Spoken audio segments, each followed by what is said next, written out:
Alright, so for this one, I'm going to do a video going over the new power saver. Just a really simple idea of what to expect. I've got 3 different options on the site right now that may change. I'm working on getting a better project box, but this is what I have right now. I do have a couple on the way that look very promising size-wise. It may be actually a really good fit. So this may change, but right now this is what I have on the site. If I do change it, I will take a picture and update the website accordingly with the different size box at that time. But for now, this is what you'll get. So this is a finished one. It is a good bit more money, but if you're looking for something that's drop-in, really easy to do, this won't work if you have one of my headlights currently, because I make my harnesses much more plug and play. The downside is that these aren't just easy to attach. So if you have a current set of headlights from me, you're having an issue with your battery draining, contact me. I can give you your options to get a power saver added, but it'll be a little more complicated than what it would be for, let's say, if you are running like a Lighting Trends Underglow. This is kind of what one of the big things that this was kind of made for, was like Underglow, things that have a lot of power draw. Underglow will kill your battery pretty quick because there's a lot of LEDs and they draw a lot of power. A lot of modern headlights now with UCS, or I know there's a couple developers that are using really high count of LEDs. The more LEDs you have, the more power you're going to draw. Bigger LEDs draw more power. UCS draws more power than like an SK. So, it's a mix and match. Some are going to draw more than others. If you just got a halo in your lights, you probably don't have an issue. If you've got a couple hundred LEDs, you probably do have an issue. So, just something to consider, the power saver. I'm going to start doing these on pretty much every build that I do with addressable now, just because it's a really good safety net for people, your battery dying. There's also another benefit to this, and that is that the way this is designed, you actually are less likely to have LED failure. One of the #1 reasons that people have LEDs going out in addressable builds is voltage spikes. Voltage spikes traditionally happen when you're disconnecting from the battery, reconnecting to the battery, you're disconnecting your lights, you're reconnecting the lights to the car. You can get voltage spikes. Well, one really cool thing about this is it is a switch that kills the power to the LEDs. Well, the power to the LEDs is what sends the spike. So when you're installing all your lights, let's say you're installing for the first time, you're not going to get any voltage spikes to the LEDs, because when this is run in line, there is no power connection to the LEDs. So when you're hooking up your terminals to the battery, you won't have any of those issues, because the power cannot get to the LEDs because this is off. Now, once you turn on your DRLs, you do all that stuff, then you're going to start to get it. But it is safer in that sense. That's not necessarily the reason to get it, but it's a benefit. It's definitely a nice benefit to have. So many reasons to do it. I'm just going to start doing it in general now. I think it will potentially help with the length of the life of the LEDs, and it definitely is going to help with battery consumption.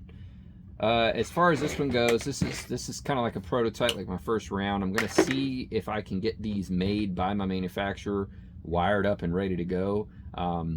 That will help me to greatly reduce my cost. Currently, I have to take this and that, add a bunch of wiring, and make it this. That's why there is a little bit of a heftier cost involved. If you follow this tutorial, you do it yourself, you're going to save yourself a lot of money. Definitely, if it's something you feel comfortable doing, I recommend you go that route. But if you don't, this is the way it'll be sent. Now, this is the power and ground for the actual controller box. Just power and ground to the battery. There's a inline fuse that I will include in the wiring. And then you've got your JSTs. This is kind of intended for like a ghost setup where you got a left and right. You don't have to use both. Like if you're getting this but you've only got one plug, that's fine. Just use the one plug. One goes to one goes to the other. So you will have to keep in mind that, if you plug these in and they're not working right, you may have to flip one of them around. So there is like a right and a left.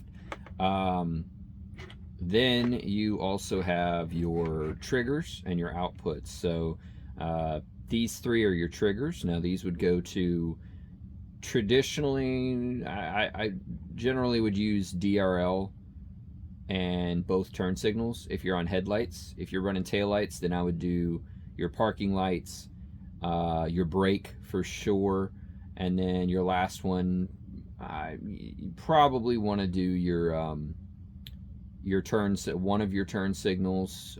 You could probably do the reverse light, you know, any of those. Definitely your brake, definitely your parking light though.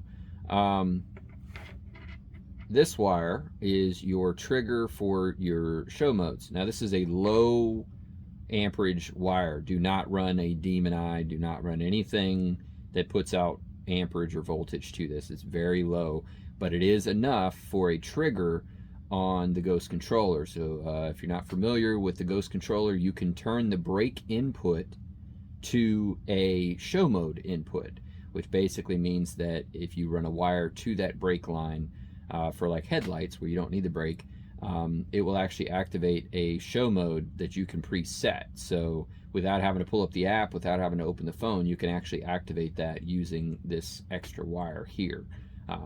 That's how it will be sent like this. I will probably, well, I will add some labels like triggers and then signal wire or something like that. And then I'll mark which, you know, input 1, output 1, input 2, output 2. That way it's a little easier to understand which is which on that.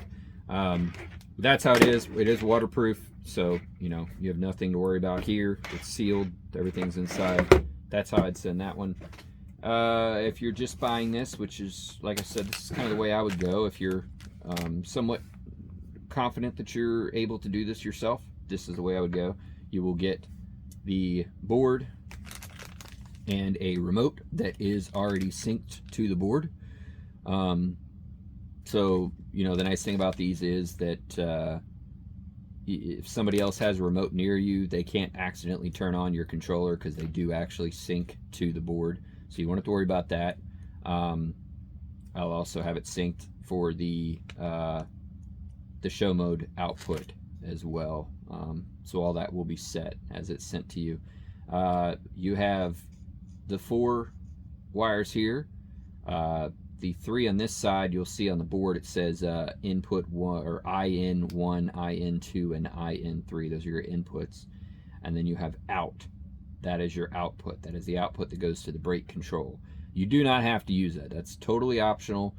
You don't have to use it. The number one thing, please remember, do not hook up anything that draws a load. Do not hook up any LEDs. Do not hook up any. You could do an external relay if you wanted to. Let's say you want to run this so that you can turn on a demon eye or something. You can do that, but you have got to use another relay. You've got to use something that can carry the load, because this is a very low amperage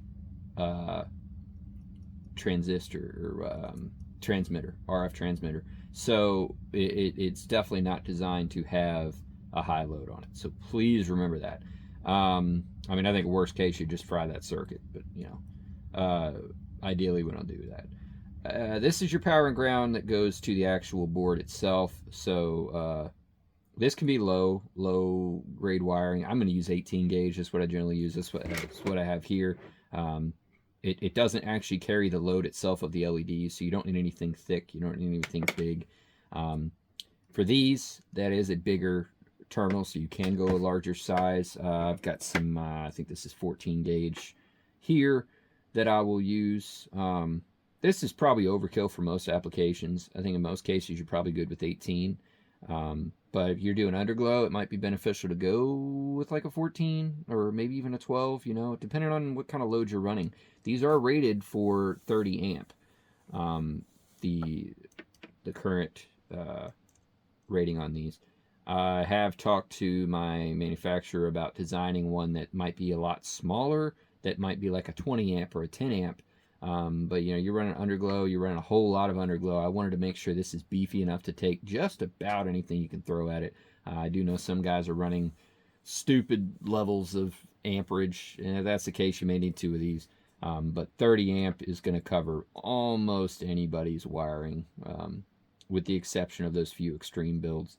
I would say in general, I've had some people ask if you can use this on multiple controllers and multiple lights. I think you're going to kind of make the install complex, a little more complex than it needs to be doing that. I mean, at the price these are priced at, and hopefully, you know, I can maybe get it down just a little bit more. It depends when I start doing bulk orders. It maybe not, but it's cheap enough, honestly, to keep your life less complicated. I would just do one for each controller. You can do this because it's just a relay.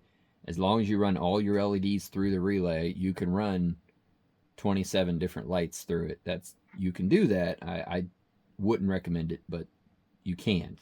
As far as assembly goes, so you have an NO and a COM. So your COM port is like your input for the power, and your NO is it's your open connection. So when it gets a signal to close the relay, it will touch these two together. So if you just think of it like that. So the input, I'm going to put this one in, and this will be my input wire, and it's just closing the circuit on it. So it's not like you have to have the input go to the COM and the output go to the NO. You can have the input go to the NO and the output go to the CON. It doesn't matter because it's just closing that circuit. So in this case, for the way the wiring is, it doesn't really matter in that sense. Once the relay is activated, it closes that circuit. On this particular one, to save a little bit on cost of production, we are using a 4-pin relay. So even though there is an NC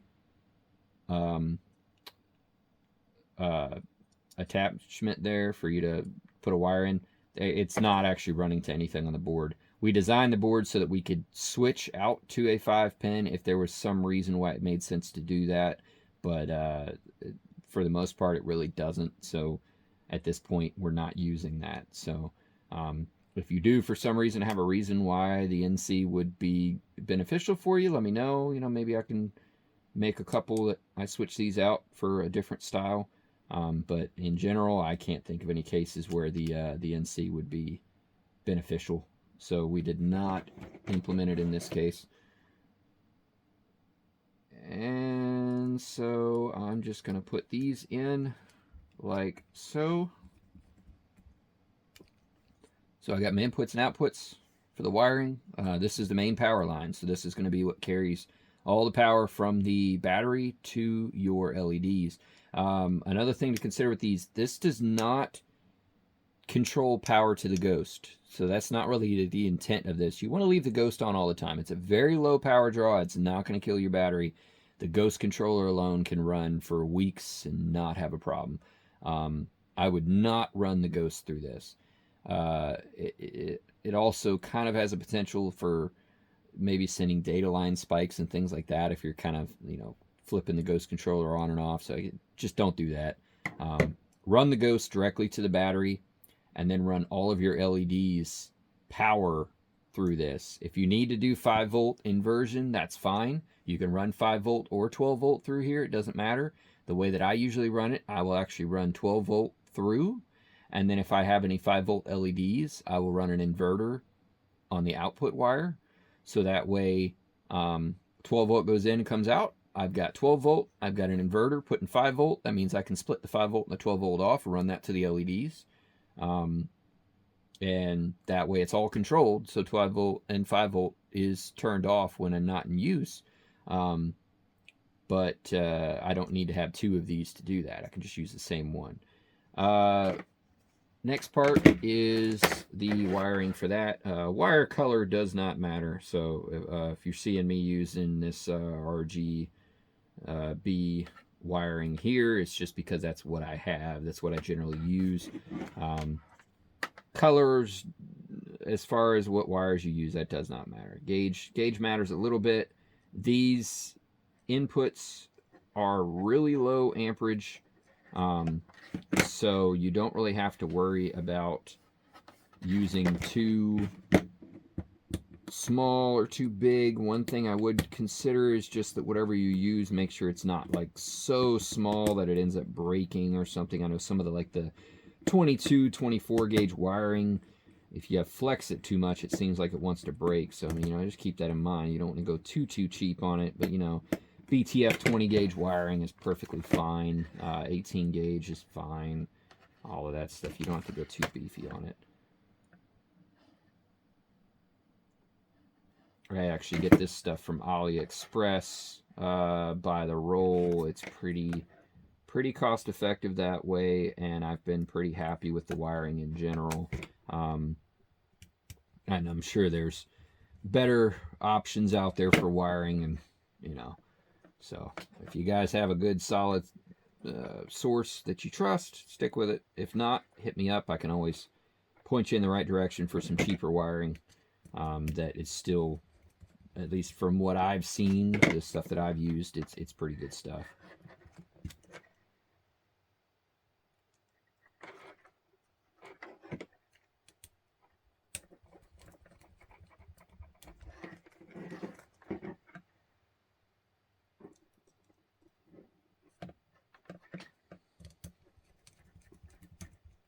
All right, so I have my signal wires in, and those are on the 3 inputs, input 1, 2, 3.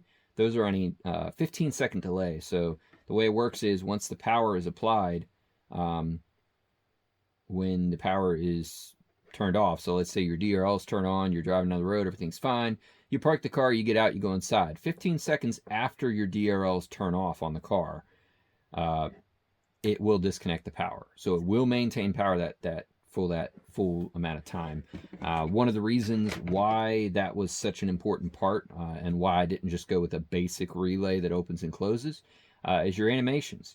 So in a normal relay, if you're using that and you're hooked into DRLs, you're hooked into something like that, as soon as you turn off the car, power's killed. You have no animation, you have none of that. So that means that, turn signals is a great example. If you're wired into the turn signals, well, turn signals flash on, off, on, off, on, off. Well, you're not going to get any animation when the power is instantly on, instantly killed. You have no flow, you have no color flow, you have none of that. So that's not really ideal for controlling addressable LED power. You're also sending a shock in that case. In this case, by and large, unless you're dealing with show modes or anything like that, the LEDs will be off when this turns off. Now, they may have a signal to tell them to turn on and run when this turns on, but in general, I have not seen any issues with that. Like I said, for the most part, what I see when I see voltage, when I see issues, it's usually voltage spike related. People were taking the headlights off to do something on the car. They battery died. They had to jump start the car or something like that. And this is really nice because it will keep those LEDs disconnected in the event that something like that does happen. You won't have to worry about it sending a shock through to the LEDs. As it's not as likely. I mean, it still could happen, but it's much less likely. All right, so this is all hooked up. I'm going to get my wire strippers, and then we will hook it up to power, and I'll show you the function.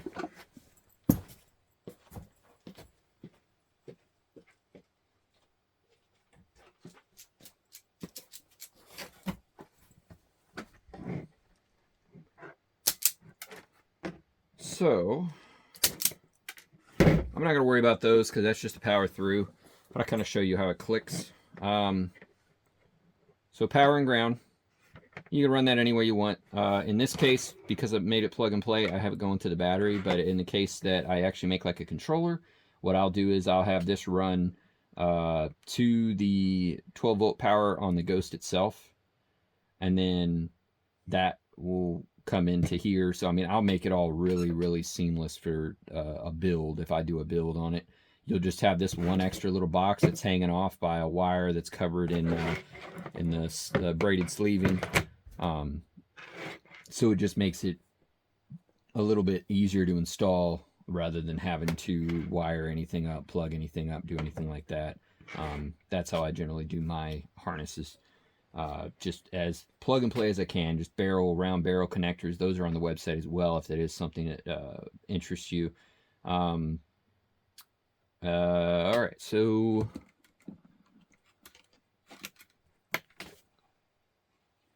I've had a lot of people ask about the project box. That is something I do want to do a video on at some point, creating another one like the one I have here. It's just time. Time is everything nowadays. But that is still an agenda, still a plan to try to do a tutorial video on creating those. But all right, so we have power connected. Currently nothing's on because in default state it is off. I can use one of my inputs here. So I'll separate that one. And I've got those three. So literally, let's say this is my DRL power here. So I'll have it wired in, the DRL kicks on, and you hear it click. Now, as soon as I disconnect power, there's a 15-second delay before it turns off.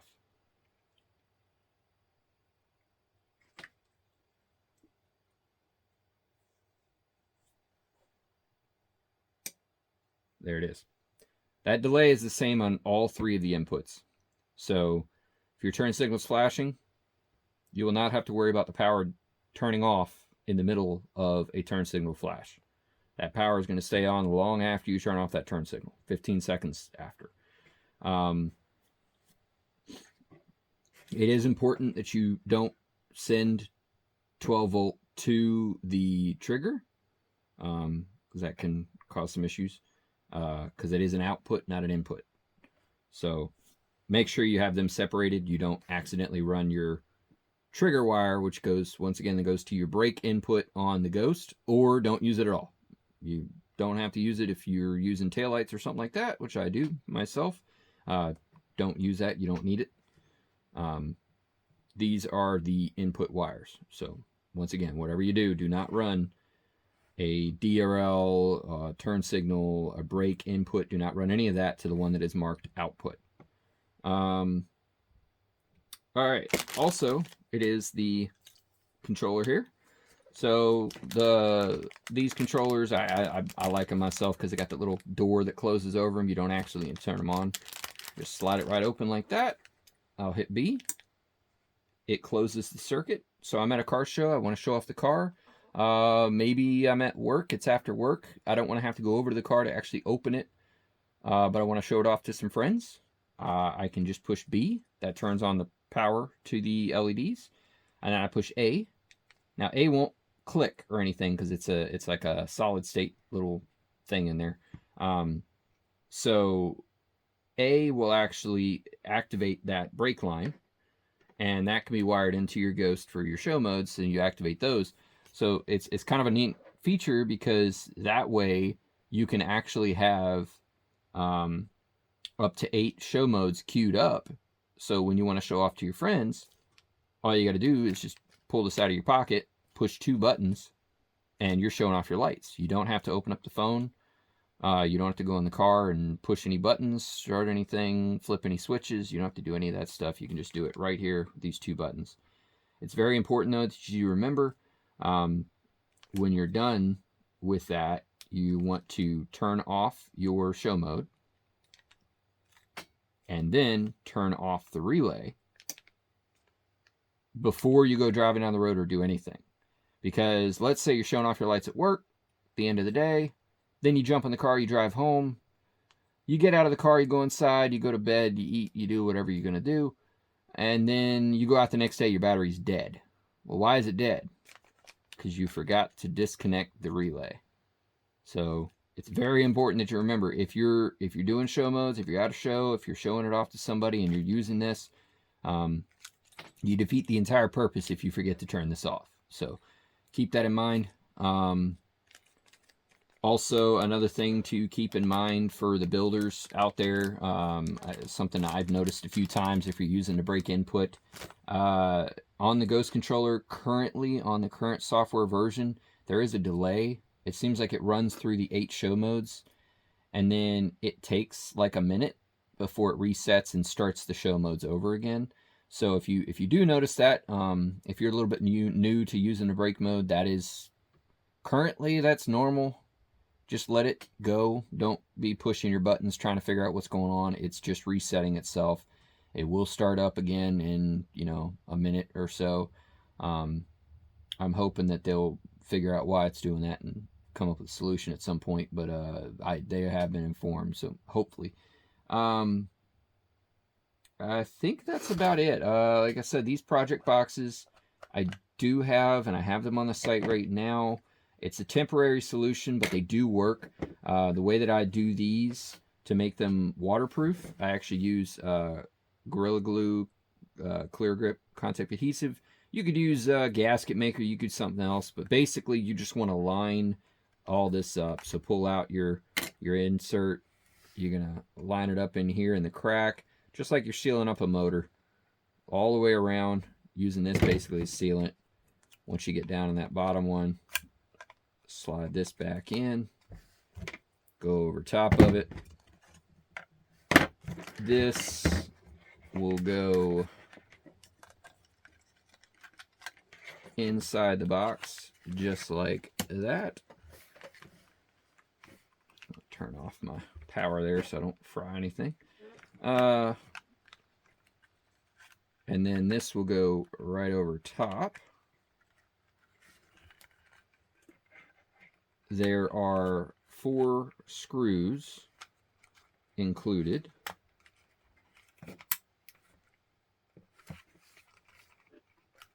And then you just screw it together and pour your epoxy potting compound straight down into the hole there and just kind of fill it up pretty much all the way, and then you're waterproof.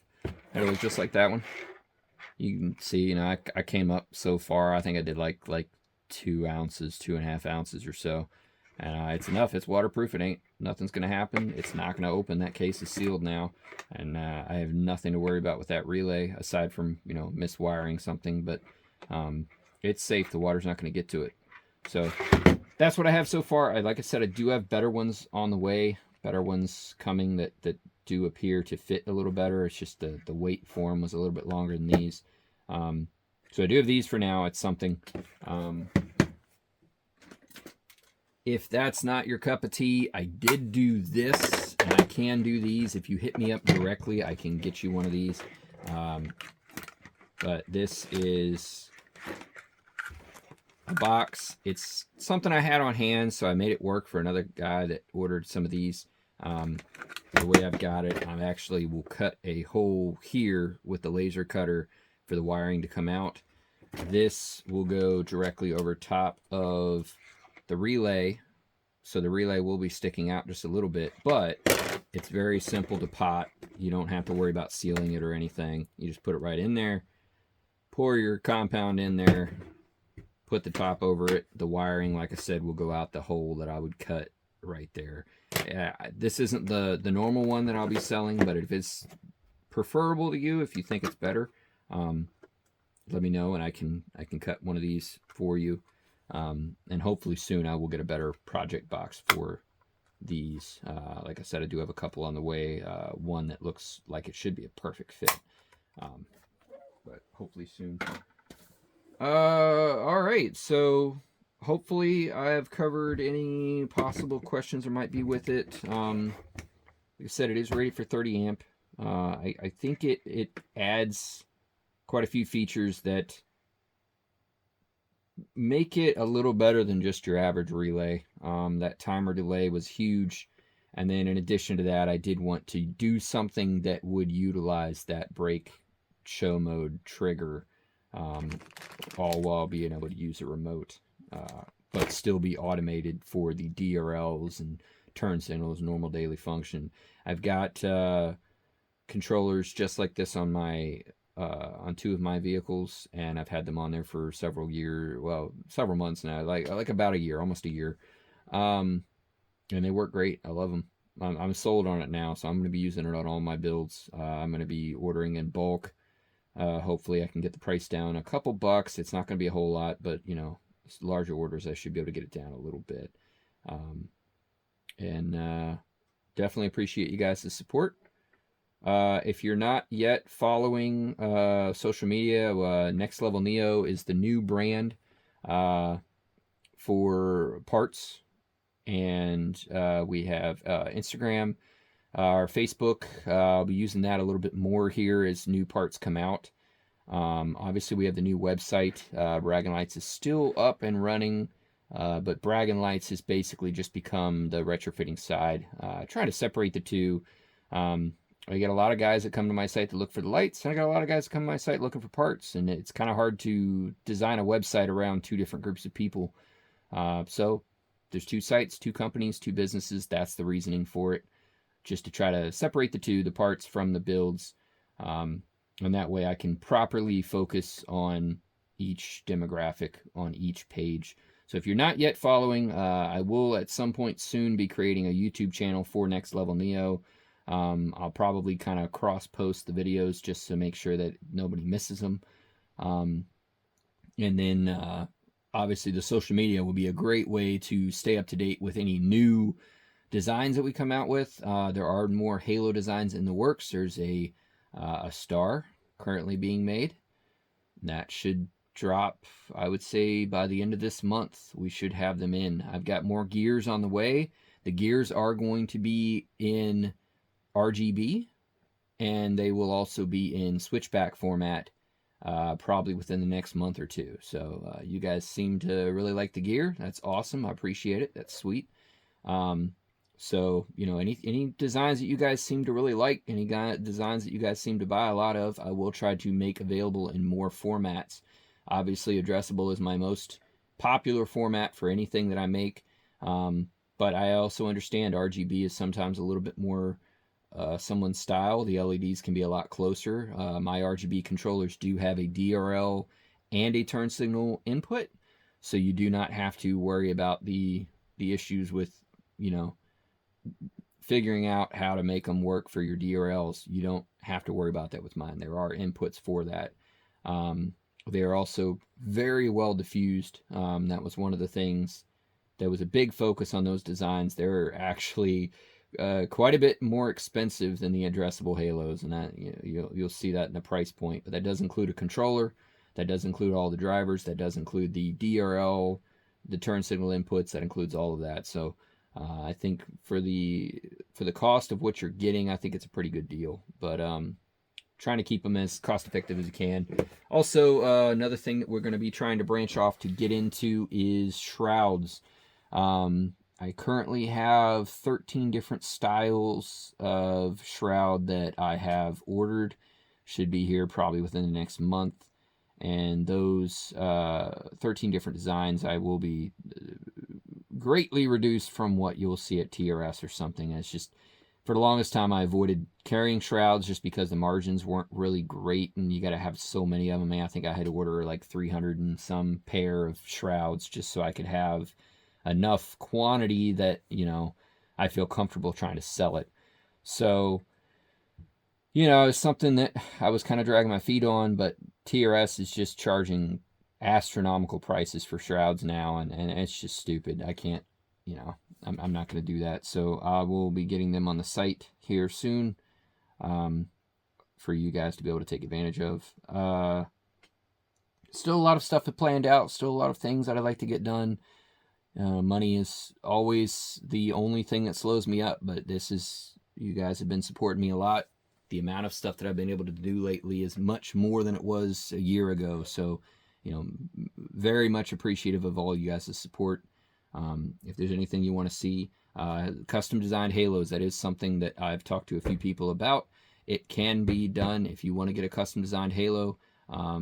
I've got it worked out to get exclusivity on these designs too. So if you want to get something done, we can get it done. If you want to, you know, whatever it is, let me know. There would be some MOQs. There is a little bit of cost involved. I do have a couple different options depending on what you're trying to look at doing. But if you hit me up, we can talk different designs for halos, drop-in boards, things like that. But once again, thank you guys for your support. Hopefully this is something that you guys can use as much as I will be using it myself. And look forward to the next video.